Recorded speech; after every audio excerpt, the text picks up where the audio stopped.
Love is preeminent before and above all other virtues. Look at verse 8 with me. Love never ends. As for prophecies, they will pass away. As for tongues, they will cease. As for knowledge, it will pass away. For we know in part, and we prophesy in part, but when the perfect comes, the partial will pass away.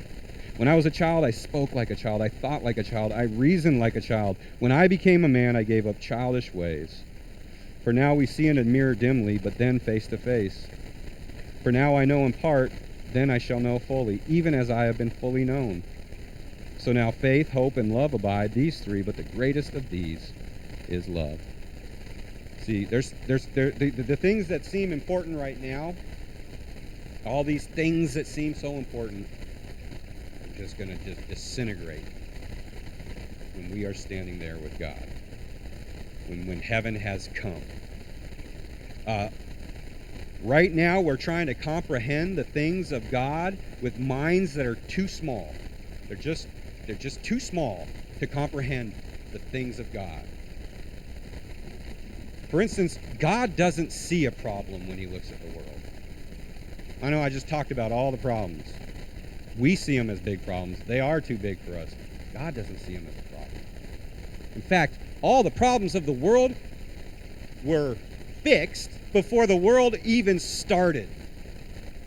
In Revelation it says, the Lamb, who is Jesus, was slain before the foundation of the world. Before all our problems came into being, God had a solution.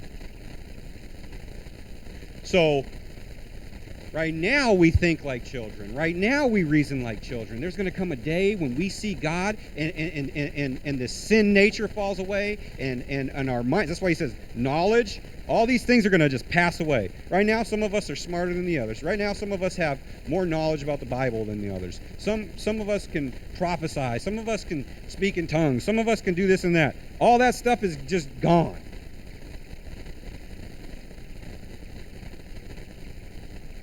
For now we see in a mirror dimly, but then face to face. Now I know in part, then I shall know fully, even as I have been fully known. And at the end, what's going to matter when we look back is the things that were done in love in this life.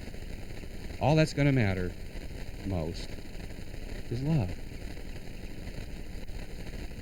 C.S. Lewis, he just knows how to drop words that just come into your head and open up your mind to things that are bigger than what we typically think about.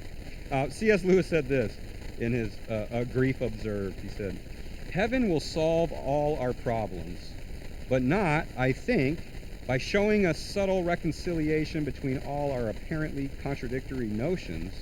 No, the notions will all be knocked from under our feet. We shall see that there never was any problem in the first place." When we're there with God, it'll make sense. There are things right now that don't make sense. There are things that are just too big for us. When we're with God, when we are in his presence, it'll all make sense. And what he says is going to matter the greatest is love.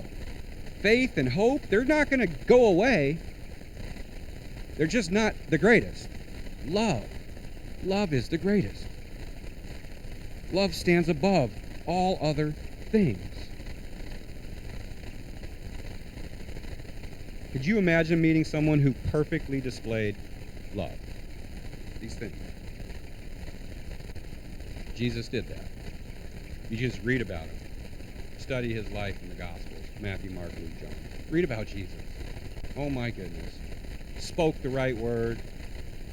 Always protects. Always endured. He was love. Love stepped from the throne of heaven and came to earth. In the middle of our lostness, in the middle of our rejection of God, and solved the greatest problem of the world, sin.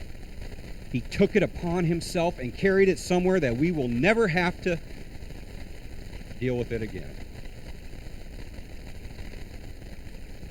We're only going to love, though, to the degree with which we realize how loved we are by God, what it cost him.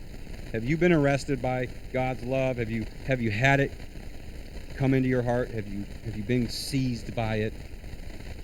If you have, your new duty in life from that point on is to love God and love others as yourself. That's it.